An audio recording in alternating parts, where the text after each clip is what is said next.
Good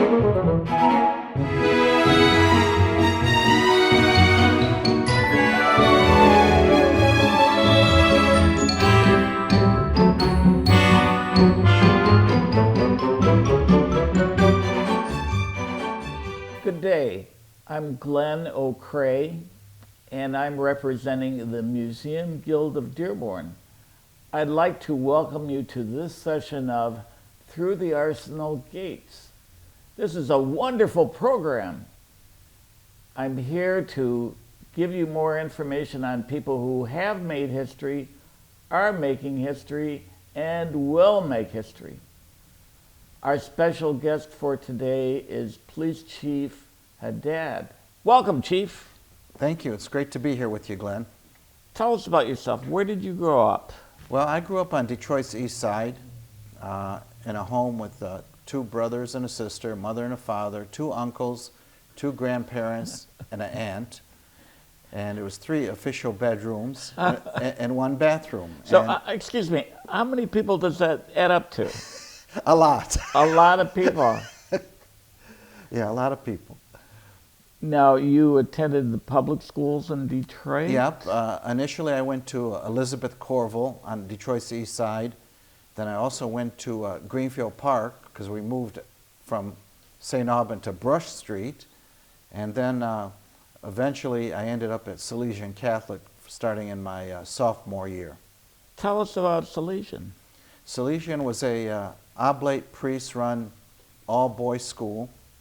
It was college prep, high discipline. They insisted on camaraderie and team spirit, and they insisted on everyone getting along and helping one another, and they obviously insisted on high academics. Would you say they helped form who you are? Without question they did. On the academic side, I have to be honest with you, Glenn, I was pretty average. I was a C student, and I remember the priest coming in to give me my report card, and he said, "Did you ever think about going into the Navy?" I said, "No, Father." And he says, "Because it appears you have seasickness." And you know, they made sport of me, and everybody laughed, and they started calling me the sailor for a while, and you know, but it was all in good fun. But certainly the foundation we received there got us ready for college. Since that, I'm happy to tell you I got a few college degrees, and I did end up on the dean's list a few times. So yeah, it was a wonderful upbringing, a challenging upbringing, which challenged us to be our best, and I would never trade it for the world. Good. And which colleges did you attend? I went to Highland Park College because, you know, like I said, being an average student, you couldn't get into Harvard at the time. And then I went on to UAD Mercy, and I also graduated with a master's from Eastern Michigan. I also successfully completed police staff and command in Northwestern University as well. And what is all that about at Northwestern? It's about police staff and command. They give you classes in budgeting, personnel development, internal affairs investigations, all the high-end stuff that a police executive would have to make critical decisions on. You know, ladies and gentlemen, we don't ordinarily think of the police department within this context, but Chief Haddad just brought a very important issue to my attention that I had not been aware of before. Growing up, who were the most influential people in your life? Obviously, my grandfather, you know, he was a UAW AFL-CIO guy forever, worked at Ford for 40-something years. He taught us how to never give up, and obviously my father, he always said, stand on your own 2 feet, do the very best you can. We never heard you had to be the best. We only heard that you have to give your best, and I think that that is a very appropriate way to be raised, if you will. I didn't have to compete with anybody but myself. I have a twin brother and a younger brother. We didn't compete with each other. We just had to compete with ourselves. You had a twin brother? I have a twin brother. Am I speaking with the twin right now? No. We're identical twins, but he'll be quick to tell you that he was smarter in school and he's better looking. What did he end up doing for a career? He went He stayed at Sears for 37 years, and he made general manager. He worked at the regional levels in Chicago for a while, and now he's a director of security at St. John Hospital on the east side of Detroit. Okay. Chief, can you tell me, have you been involved in any large security operations like presidential conventions or anything of that nature? Oh, certainly. I was in charge of downtown Detroit and the tactical operations, and even as a young officer, I was involved with like the GOP Republican Convention for Ronald Reagan, the All-Star Game, the Super Bowl game, international car show every year. I've not been plugged into this before, but tell us about your ribbons. I was lucky to be given awards by my superiors for certain police work that was better than average. I was Officer of the Year once. That denotes the ribbon. You get ribbons for perfect attendance and the like, and master's degrees, and one of them is the 1980 GOP convention ribbon. All right, very good. What is your philosophy of life, Chief? I try to be positive in everything I do, and I know that if you're to have a good day, then you have to accomplish good things. So I always try, no matter what's thrown at me in a day, I have to look myself in the face at the end of the day and say, I did 3 good things to make our city better, make our department better, make me better so I can make them better. So I always try to stay positive and contribute some good in every day. Good. And your values are kind of correspondent, but tell us about that. I view everyone as an equal, and I don't have to have any descriptive adjective on who you are. You're a human being, you're a man, you're a woman, and sometimes that upsets people. I'm not denying my heritage or not claiming a religion or any of those things. I'm just saying that if we treat everybody with equity and equality and civility, none of those things matter.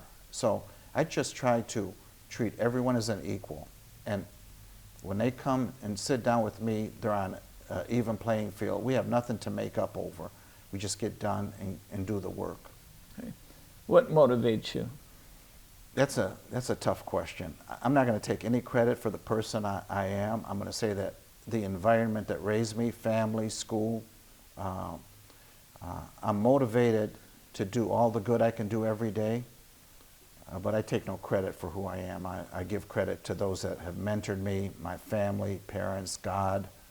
I think God is a big part of our lives, my life for certain, and I think that the more good you do, the more you seek to do right, good things happen for you. And I have a saying, I tell my staff repeatedly that even in impossible situations, when you try to do your absolute best and you get to that door, God will take care of you. But I say, God takes care of us dummies, I'll be honest with you. That's what I tell them. I said, when all else fails and you try to do the best, I said, God will take care of us dummies. And that hasn't failed me very often. Okay. When you were a 12-year-old, what did you think you would like to be when you grew up? Forever and a day, I wanted to be a police officer. Okay. Long before 12, 4 or 5 years old, I got a tricycle. I put the word police on the front of it, and my mom said, take that off of there, something bad's going to happen to you. So then I put the word stop on there because she wouldn't let me put the word police on there. And my dad was, a draftsman and an engineer, and he'd bring all these rolls of used up paper and we'd write on the back. So I cut out a little oval sign and I put, okay, no police, I'm going to put stop on there, stop.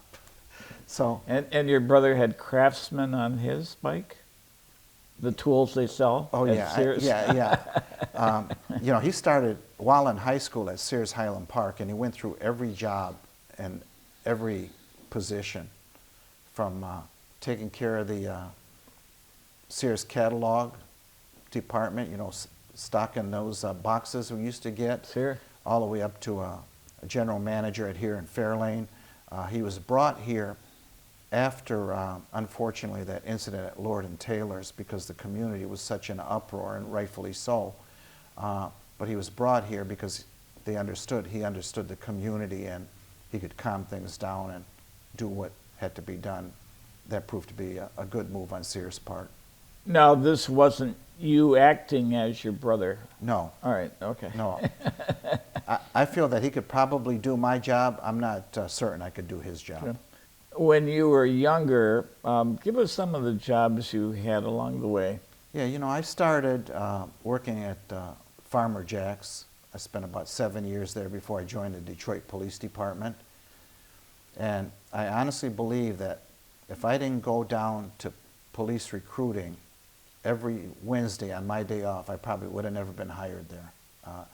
I was real light for my height, and I had to keep trying to bulk up. It wasn't happening. I finally came in there one day, and I know the gentleman that did it. We're friends to this day. He said, "Hey, old man, did you get any taller since the last time?" I said, "No." He says, "Okay, don't take your shoes off, never mind your belt, get up on the scale." And I just got up to 142 pounds by the scuffs of my teeth. And he says, "Guess what? You're at the weight you need to be to pass for your height." So he put down 142, and I'll forever be grateful for that, because I know had I taken my shoes and belt off and hat off, it would have been a different outcome. And so I didn't say anything. I just said I appreciate that. And the rest is history. Now, did you learn anything from Farmer Jack's? I did. I learned how people could really be afraid from crime and disorder. When a shoplifter would come in the store, the whole store would be terrorized. Mm-hmm. I also learned good customer relations goes a long way. I became more fond for seniors that would come with those old leather bags, and they couldn't carry them out to the cars and stuff. And so I always try to hang around the front of the store when I knew they were coming through the check line to carry their groceries out. So yeah, it taught me a lot about people. It gave me people skills that I didn't possess, and it was a great experience. Out of curiosity, what did your dad do for a living? Well, my dad worked in the factories. He was also brilliant with the engineering and drafting, so he ultimately migrated into that. He was in the Second World War in the Transportation Corps. He was a tech sergeant, and it seemed that every time there was an economic downturn, he would be the first laid off, and he'd be bringing that bag home with him. But you know what? The next day he went out and found another job. So, you know, he's a hard worker, worked well into his 80s before he retired, and he's just a little bit over 100 now, and we all consider him a treasure. Oh, very good, very good. Chart the progression of your career for us. In Detroit, I tested for sergeant with 4 years on the job, and there was 2,200 people taking the test, and I ended up in the top 10 on the written test. And I lucked out, you know. His brother took the test for him. I'm sure. He's smarter. But, you know, I studied hard. I was going to college and had the right classes. And, yeah, I committed. I studied hard for a year. And I didn't make it off that list. I just missed by about 4 positions because I was so anemic in other areas. Seniority, service rating. The college that you had was prorated against your seniority. I just didn't point out or max out. Went to an assessment center, and they gave me a 33 out of 50, but they were being kind based on what it took to get a 47 or a 50 later. But they figured this guy wrote in the top 10, we can't give him a 10. So they gave me a 33 out of the kindness, I'd feel, because I didn't know anything about management principles at that time and some of the things that they were asking about. So the next time, I wrote a couple points higher. I got made on the first round. Good. Then I took a couple of, like 4 tests for lieutenant, because they weren't making many people in those days. And I got promoted off the 3rd list before they posted the 4th list, and I was grateful for that. Under Chief McKinnon and Mayor Archer, I made inspector and commander. I was very happy about that. I worked at the 11th precinct as a commander for 8 years, and that really prepared me for Dearborn overall, although you gain experience globally in a lot of ways, because the 11th precinct was about the size of the city of Dearborn. It was a very diverse population. We had Chaldeans, we had Yemenis, we had Polish people. Of course, African American or black, and we had Bangladeshis as well. So it had... I'm sorry, give us the approximate borders of that precinct. Yeah, it borders 8 Mile and Woodward, Van Dyke, down to Grinnell, which is north of I-94. It also borders the Highland Park and Hamtramck city limits on the south end of the city.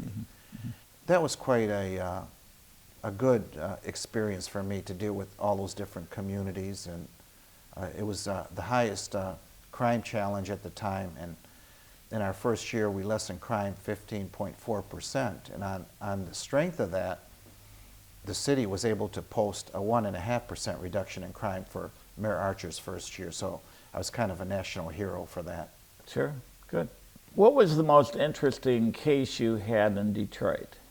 I worked internal controls for 9 years, and there was just so many different cases. I don't know that it's interesting. I would say it was disappointing. We had a couple of officers that were soliciting murder for hire, and we ended up working those cases pretty hard and criminally charging them. And I was glad that I could be there to do that. Rid the community and the city of, you know, these officers and get to them before they harm someone else. In no way am I proud of that, but I wouldn't pass up that opportunity to do that case. Yeah. But there's been so many. You know, some nights in Detroit you'd have 14 shootings, and you're running from one case of mayhem to another. I used to teach, and one of my students said he was shot, and this was in Detroit, and he called the police department. They said, "Well, come on in and make a report." It's just kind of like, wow. That shows either deficiency in operations or the really short-staffed operation, one or the other. I'm not sure which. Right. I think firearms are an awesome responsibility in addition to be a Second Amendment right. I don't have to tell you that police are put under the most scrutiny with the highest standards on when not to shoot now, and rightfully so, because some of the cases that have brought us here are pretty egregious and unacceptable to all of us. But it's never been tougher to be a cop in America. And you look at youth suicide is at a 20-year high, and most of the time they use a firearm. People die with firearms, 40,000 a year approximately, give or take, and somebody's going to say, oh, there's only 38,000 last year. I'm not trying to fudge it. About 40,000 a year on average, and 10 times more than that get hurt, but due to the great modern medicines we have now, they save their lives. But how do you spell rising healthcare costs? If you think you got 400,000, 500,000, 600,000 people that for the rest of their lives have to seek medical attention for having survived a shooting, what does that do to our nation? What does that do to the safety and security and sanctity of our communities? And yet, it's not a Second Amendment issue. It's a people issue. It's an American violence issue.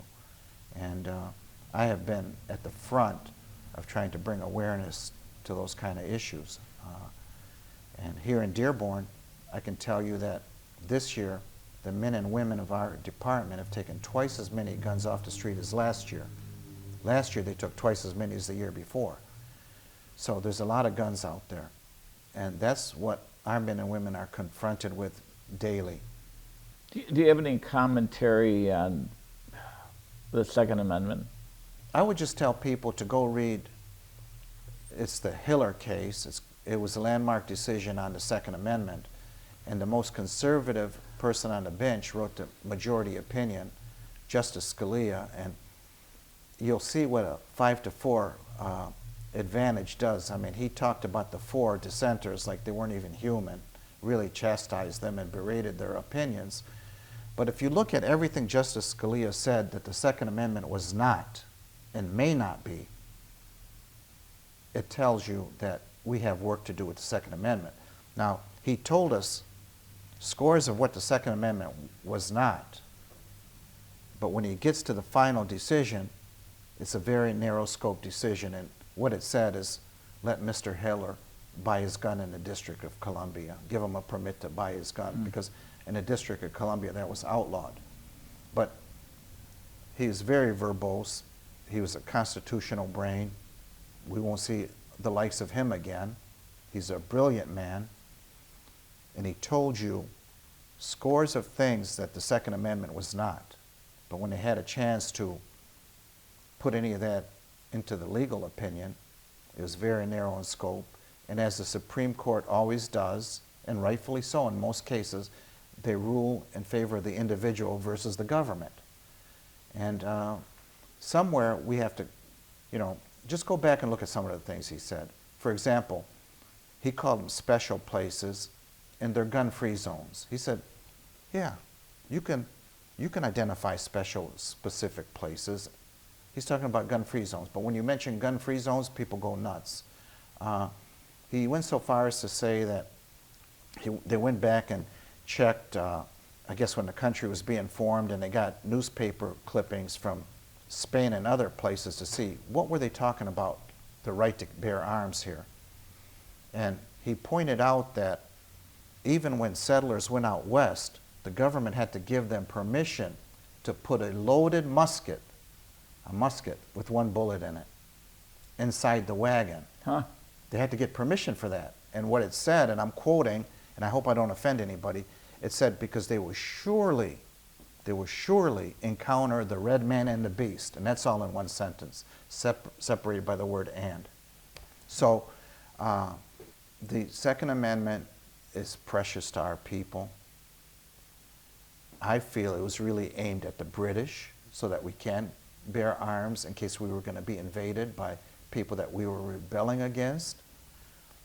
And I think in due time, they'll hopefully elect people to the Congress and to the Senate that will have the courage and the intellect and the fortitude to do what's right to keep the American people safer.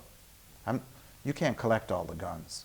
They say, oh, somebody's coming for your guns at 3. You can't collect all the guns. There's more guns than people in our country. But we have to hold people accountable to reasonable safety. To leave a loaded weapon in an unlocked car on the street of Dearborn is unacceptable to me, and there should be a consequence. Now, when I say that, I get hate mail. To leave a loaded gun in an unlocked car in Dearborn with the fob sitting in the cup holder, there should be a consequence for that. Absolutely, yeah. The consequence is I get a call the next day and say, I understand you don't want police patrolling the neighborhoods, which is insane, and my gun got stolen out of an unlocked car. They want to beat up on me, and that's fair. That's fair. I'm a big boy. The buck stops with me. I've been given great autonomy to run the department. The people of the city and the mayor have entrusted that to me, and when they're not happy, they have a right to complain. I'm not in no way saying they shouldn't, but we all have a responsibility when it comes to keeping the people safe. We are the most violent country on the planet, and yet we're the most advanced, and I'll stop right there. Yeah. Ladies and gentlemen, I have with me today, you have with you today, Chief Ron Haddad, or his brother, I'm not sure, his twin brother. What's your brother's name? Robert. Robert, oh wow. What's the difference between policing in Dearborn and Detroit? You know, environment plays such a large part in it. Driving and working in the streets of Detroit, you had abandoned homes, you had a lot of social decay. In Dearborn, for a multitude of reasons, including great insight and foresight, to take an abandoned home that's small, tear it down, let the neighbors buy a half of the lot, build a garage, put a driveway, all those things. Putting trees when the trees come down. We have a high percentage of two-parent households in Dearborn. The average means of income is much higher, and we deal very well with our bilingual issues in school. 95% of the people graduate, one of the top 3 school districts in the state. You can go right to Southwest Detroit, and they have a bilingual issue in their schools, and they do not have nearly, sadly, they do not have nearly the success rate to prepare their children as we do here in Dearborn. So the community here is well invested, and as bad as things are at times, or we complain, we're heads and shoulders over other cities, including Detroit. And I'm proud of Dearborn, but I'm sad for the rest of the cities around us. We're a shining example, and we should never take that for granted.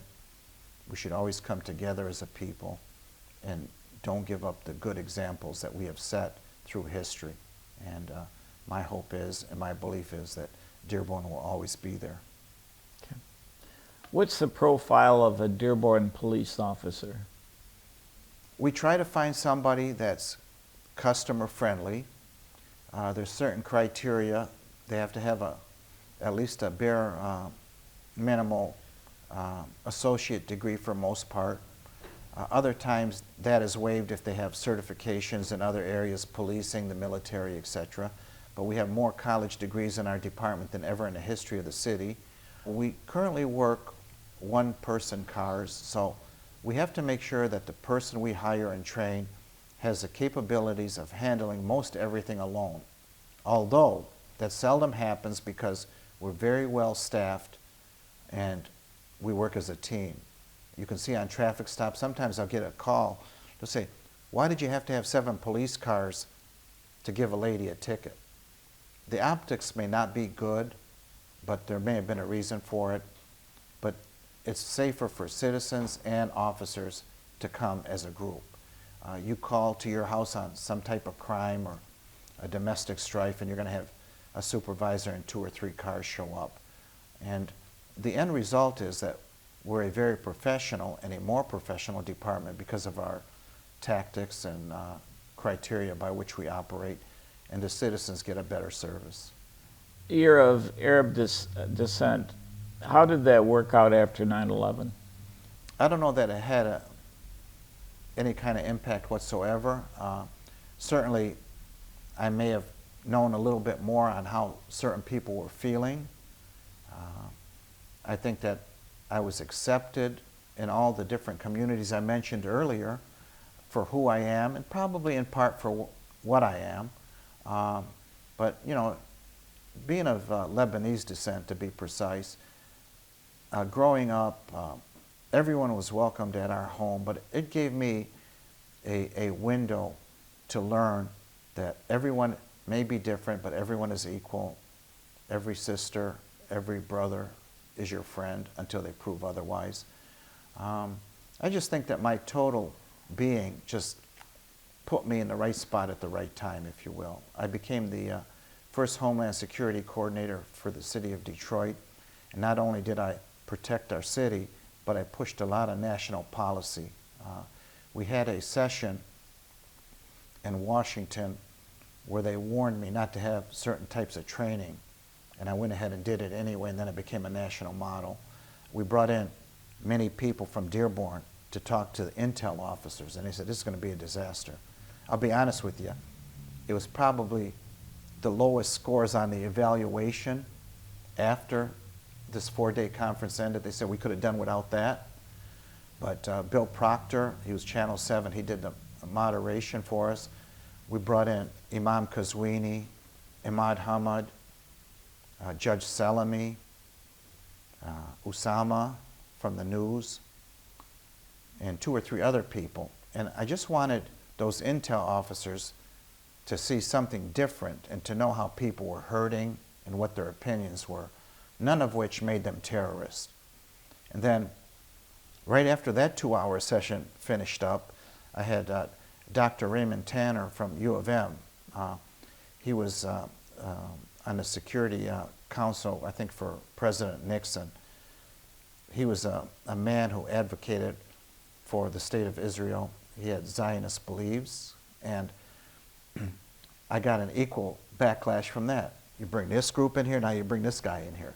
But again, it was for educational purposes to make sure that these people that were out here gathering intelligence that could ultimately destroy people's lives needlessly, I wanted them to think about what they were doing. And I wanted them to know that all that glistens is not gold. And just because someone speaks up about an injustice, it doesn't make them a terrorist.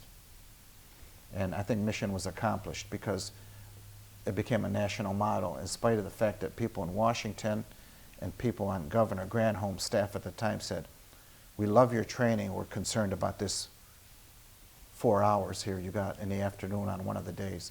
I said, "I'm not changing it." How many years have you been a cop? About 50? Yeah, 48 and plus something. Okay. How have you changed? You know, I'd like to think I've remained the same, but that's not true. I think I've learned to evaluate complexities much better.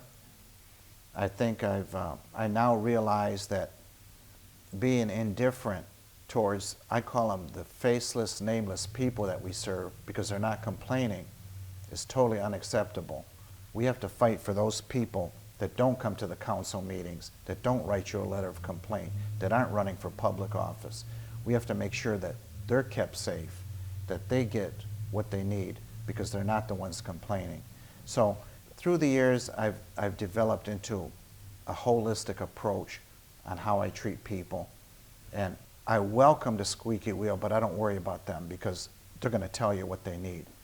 My concern is for those silent majority of people that are good people, that go to work, that raise their families, and they don't call you.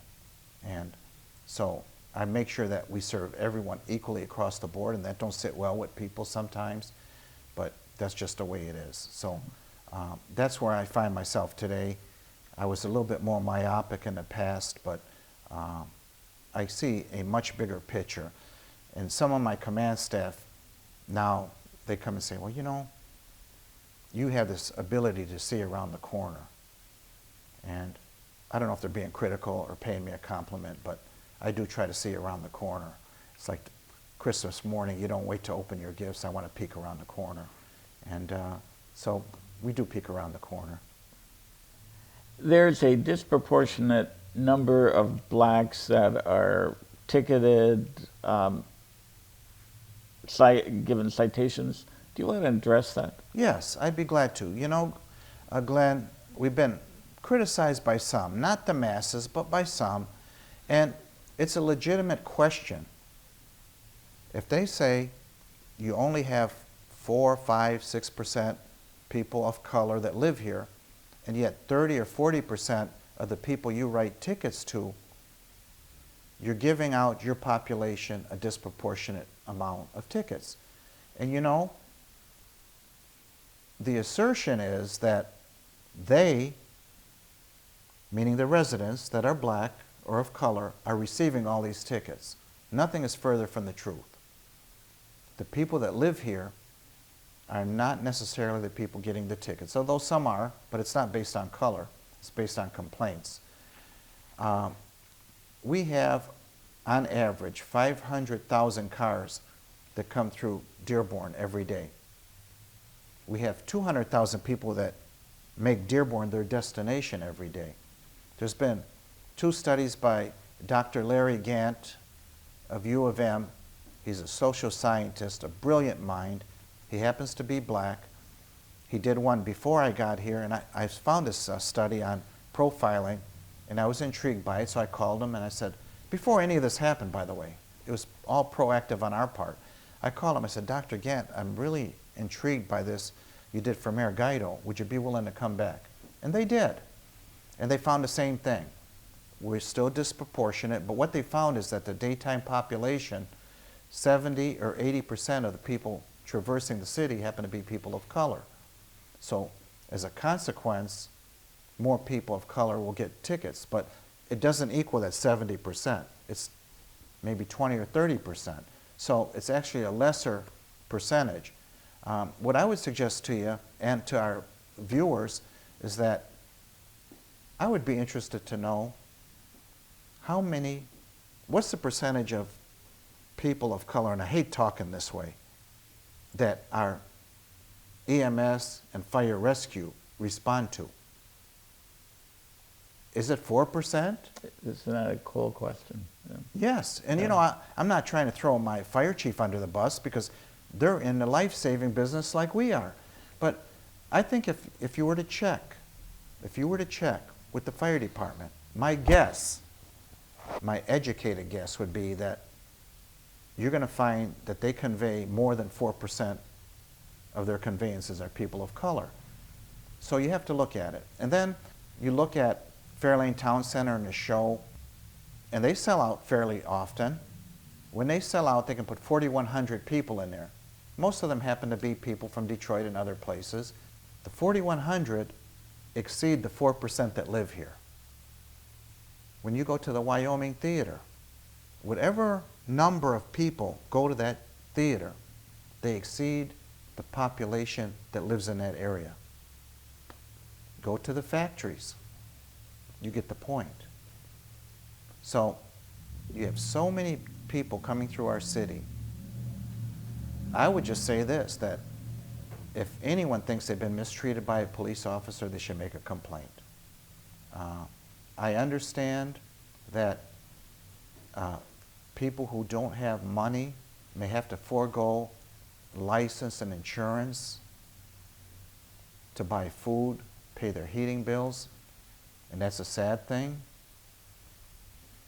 But I'm also an advocate to change the state law that doesn't make those fines keep compounding, to make a suspended license impossible to make whole again. I've advocated for people who lost their license for drunk driving charges 20 and 30 years ago. One gentleman in particular, and I'll be short about this, he was an alcoholic. He's a director of an AA program. His wife, he calls her Saint Anne for putting up with him, came down with cancer, and he says, I got to take her to chemo, but I will not cause her to be intimidated or embarrassed by me driving without a license. I got to get a license. So I advocated for this guy. Sent him with a binder to circuit court with the hopes that they would restore his license. He's 70 years old now. Attorney General, a deputy attorney general for the state of Michigan, said the blood will be on your hands, not on mine. Made an argument, and the guy didn't get his license back. Not even for daytime driving to go to the doctor. Somewhere we have to be more humane. And I understand that. You know, fatalities are up. God forbid anybody can make a mistake driving. But we have to be more civil with people, and the laws have to be changed. Okay. And ancillary questions. There's a disproportionate number of citations for license infractions. Does not that indicate profiling? Stopping somebody and then finding they have they're driving without a license? Or no. anything? And you know, a lot of things don't show up in the box scores. And what I mean by that, sometimes, a lot of times, our officers will issue tickets that can be remedied by taking care of them. They're waivable tickets. And if they stop someone who has an expired plate or no insurance, they can give them a ticket that's called a civil infraction. It's not a crime. And it gives them enough time to go fix some of those deficiencies. It doesn't indicate profiling. It might indicate, again, what I mentioned about people's economic status. But I would ask, do we not want people to have a license or insurance while they're driving? And if we as a state and as a people determine that's not important, then none of us should be paying insurance fees. I got 4 cars, I only drive one of them, and I pay insurance on all of them. You have 4 cars. You know, they're old, you know. That's a whole nother story Right. for another show. Tell us the number of commendations you've gotten along the way. I don't know. You're trying to embarrass me now. I've been lucky. I gave you a couple of hard questions. That's an easy question. Maybe 150, you know. but you know what that means, Glenn?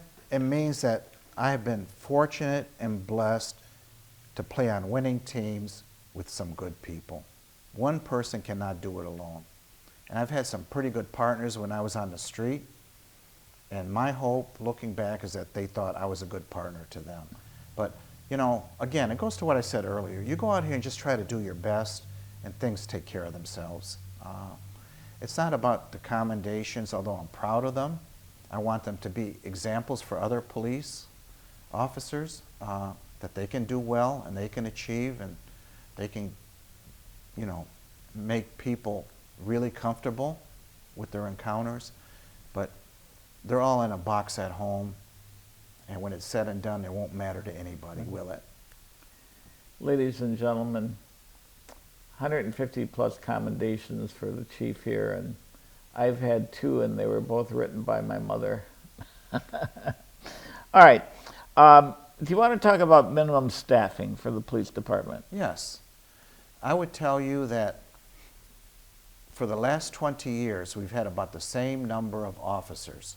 The deployment on the street has changed somewhat through the years. I would suggest to you that if you go back and check news clippings in 2008, 9, and 10, we were on the Forbes Most Dangerous City list. We had crime. In Dearborn? In Dearborn. When I had to call the mayor and give him that bad news, he was not a happy camper. He was not happy. And I said, I'm going to work hard, never have to tell you this again, but it's in Forbes magazine. We made the hit list. And he said, you get to my office at 10 o'clock today and explain how this happens. So I told him it was on a per capita crime, not necessarily on a violent crime. In other words, every crime, whether it's murder, robbery, or auto theft, it counts as one crime in the National Crime Index. So for that year, we had 9,000 crimes. And what year was this? 2008 through 10, somewhere, when I first got here. Okay. We had 9,000 Part 1 crimes. Going forward to today, year to date, we're over 3,400 crimes. You do the math. Now, compared to last year, we're 8% up, and there's a host of reasons why that is.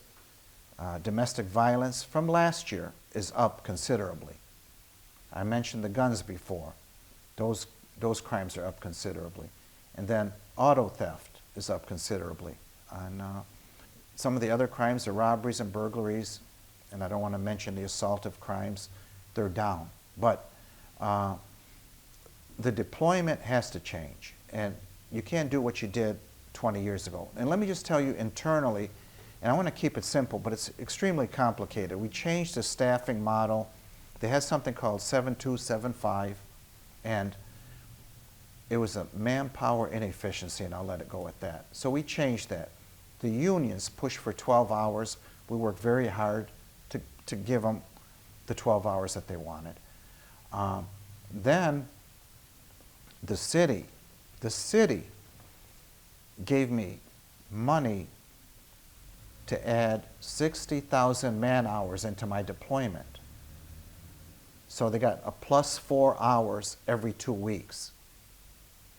So when you do that math, we have more people on the street.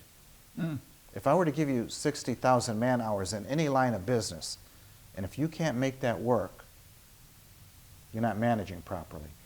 Schools are a soft target. When I got here, we had 3 school resource officers. We're up to 7. They're more demanding today, particularly when you think about the vaping and the narcotics that's in our communities. And so we've changed what we do, and we've gotten better at what we do. We have 71 special events, protests, demonstrations that pop up every year. So our TAC teams are out there, and when they're not hitting these high crime areas or traffic complaints from our community, we, at a minute's notice, can bring them together to be a strike force. They've been targeted by people that don't like them within the organization, the unions to be exact, and as long as I'm chief, I'm keeping them, because it would be a disservice to eliminate them. What we get out of them, they work 5 days a week. They're field force trained, which means they know how to do crowd control. We never, knock on wood, get any complaints about their behavior. They're a strike force. And for a city like us, it would be unconscionable and irresponsible not to have strike force capabilities. We get people barricaded with weapons, they respond. To have one or two people elsewhere won't give you the benefit of that. Our detectives, we've added a couple of people, but I've also saved jobs up there, because when I first got here, we had 3 arbitration awards that said I can get rid of all the sergeants up there. They weren't really sergeants. Long story, but I fought it. I put them in the right union, and I saved those jobs. Today, we also have great forensic demands with cars, phones, video, crime scene. It takes tons of work. How has CSI and similar programs changed your job? Well, you know, CSI was years ahead, but we should have been paying closer attention. And right now, when you talk, just talk about video. We cannot send a report, a warrant request to the prosecutor's office without attaching a disc of every known video of that event. Body cam, dash cam, video out at the gas stations, at the stores, the shoplifting. Years ago, literally, there were cut and paste reports. You send them off, they'd issue a warrant for larceny. It doesn't work like that anymore. The world has gotten more complex. For anyone to suggest that we need to go back to the deployment of 2008 because, quote unquote, we knew what we were doing back then, and they may have been. It doesn't make good sense. How has the job of a police officer changed since the shooting of George Floyd? I think across America, people have gotten the message now. I think generally, not our community in particular, but globally, police are much less respected, if you will, and that makes their jobs hard. It's made people angry. And just think about this. 50 states demonstrated or protested what happened to George Floyd. George Floyd saved the nation because the vast majority of those demonstrations were peaceful. You can divide us up on any other subject, and you know the outcome would have been bad. George Floyd saved the nation. The country was ripe for rebellion. The country is a very angry, hostile place right now. But yet, George Floyd, the country came together, and we did our part. We worked with a group of national leaders and put out a white paper that hopefully gives police and community across the country hope and direction on what's worked here. I just wanted to be a contributor, and then I was late getting on a Zoom call, and they said, "Hey, Chief, I hope you don't mind. We were just talking before you chair the meeting." I'm talking to an undersecretary in Washington, and he says, "We made the decision that Dearborn is to be the tip of the spear in this report because it's your story that's going to help the country, and we come in behind you on that." I went kicking and screaming, but we did it. We had to rewrite our whole paper. And we're not pounding our chest, but we're telling our story. Good. How do you get along with Mayor O'Reilly? Without question, professionally, Mayor O'Reilly has been a friend. He's the most honest person, bluntly honest, that I've ever met in my life. I would wish that every police chief across America, and I know it's not so, would have the benefit of the support and the integrity of a Mayor John B. O'Reilly. He looks at a big problem and he says, "I'm going to rely on your experience, your guidance." I can tell you a million stories. Let's just talk about COVID. And for anyone, for any reason to suggest that we didn't do all we could for COVID, they're not telling the truth. And I don't mind telling you that. In fact, it's offensive to me. Somewhere about the 27th of January, there was a USA Today paper, and on the front page they had the tragedy of Kobe Bryant. Helicopter crash. Family and friends died in it. The basketball star. And off to the side of that paper, there was something about the coronavirus. And it caught my eye. So after a department head meeting, soon after that, it could have been that day, I said, "Hey, Mayor, you got a minute?" "Yeah." He said, "Yeah, Kobe Bryant." I said, "No, I'm talking about this article over here on the side of the paper." I said, "You know, it's not an extensive article, but it's kind of alarming." He said, "Oh, that's something very real, and we need to have a meeting on it." So he said, "Get the fire chief." 2 days later, we're in the conference room, the three of us, and it was a long meeting. And he ended with this: "You do what has to be done. In every one of our campuses, you have my permission to use. Going forward, we use the library." They did 40,000 rapid tests. He got us approval to spend $88,000 to buy that Abbott machine. We ultimately didn't have to pay for it because it went to the White House, and that's a long story, but I chased after it because he said, "Buy one." Had I not chased after it and knew where it was going, we wouldn't have one. Only city police in the nation that got one. We gave 70,000 shots out. Call them vaccines. They don't like shots.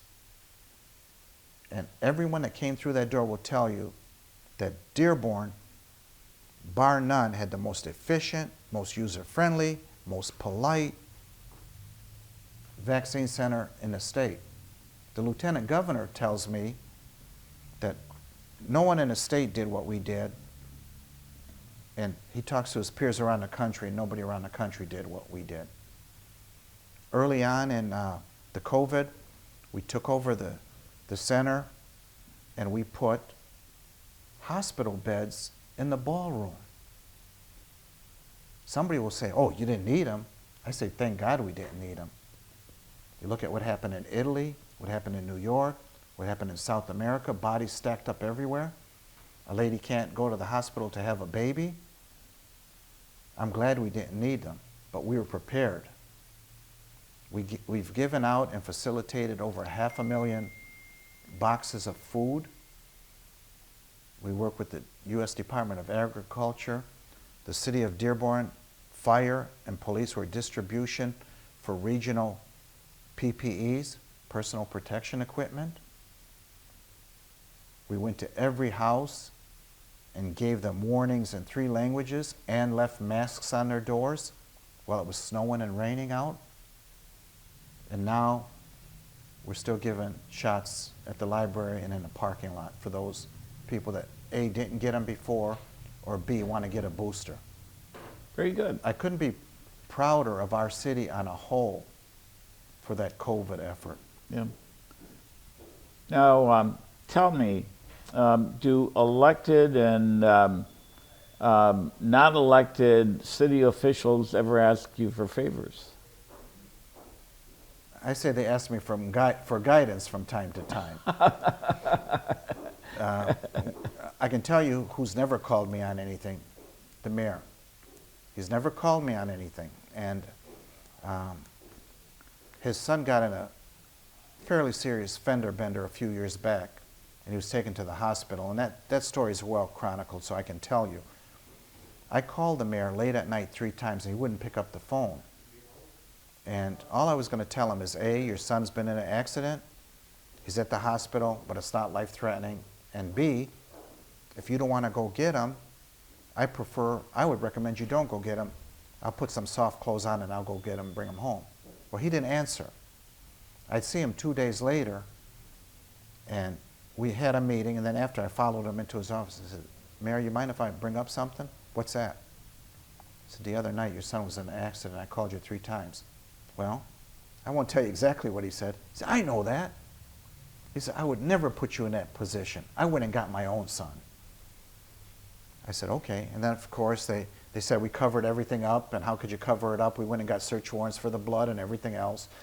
And I went on one of the media programs and gave him 62 reasons why that was a ridiculous assertion. And then I closed by this. What some people would have had me do is mistreat that guy or treat him differently because of his last name. We treated that accident victim like we do everybody else. And they didn't like that. But the mayor said, I would not put you in that predicament. Very good. How many hours of sleep do you typically get? I could be a study, about 4 to 5. We get a report that comes out at 4:30 in the morning, so I try to get in before 1 a.m. And no matter, I've never had an alarm clock. And when I don't get calls in the middle of the night, and I wake up at 4:30 to check the crime and report and so on, I'm reasonably comfortable that nothing bad has happened. Sometimes, on occasion, it had just happened and I wasn't notified yet. So I get up at 4:30, and when I see, okay, our men and women are safe, let me see what the crime picture overnight looks like, then I kind of map out what I'm going to be telling I call him the chief of detectives, he's a commander in charge.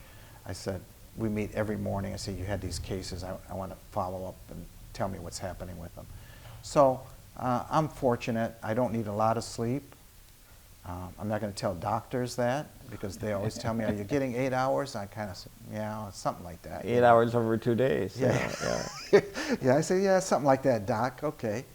So, but, you know, everybody's different, and I'm just fortunate that I don't need a lot of sleep for whatever reason. What do you want people to say about you when you go to the next life? Wow. Well, I guess it won't much matter what they say, but I would just hope that now people say that whatever my limitations are, I've given my best shot, and that I've treated people fairly. I think integrity is a personal thing. If you can look yourself in the face and know you've been honest, then again, the rest will take care of itself. And I would hope, just from an introspective point of view, that I can say I've been honest, and I've had the courage to, I've gone to Washington and spoke up for our community. I've gone to Bethesda and spoken up for our police department. I've gone to San Diego and given workshops on the wonderful uniqueness of our diverse community. And I've done the very best to represent our community. And if people just say, you know, yeah, he wasn't much, but given his limited abilities, he did the best he could. Glenn, I'm a happy guy. He's trying to compete with Robert. My brother Robert? Your brother Robert. There's no competition. Yeah, right. He's better looking and he's smarter. Yeah. Ladies and gentlemen, I hope you enjoyed this show with Chief Haddad. He is a great police chief, and we hope you give him the respect he deserves. Thank you. Thank you, Glenn.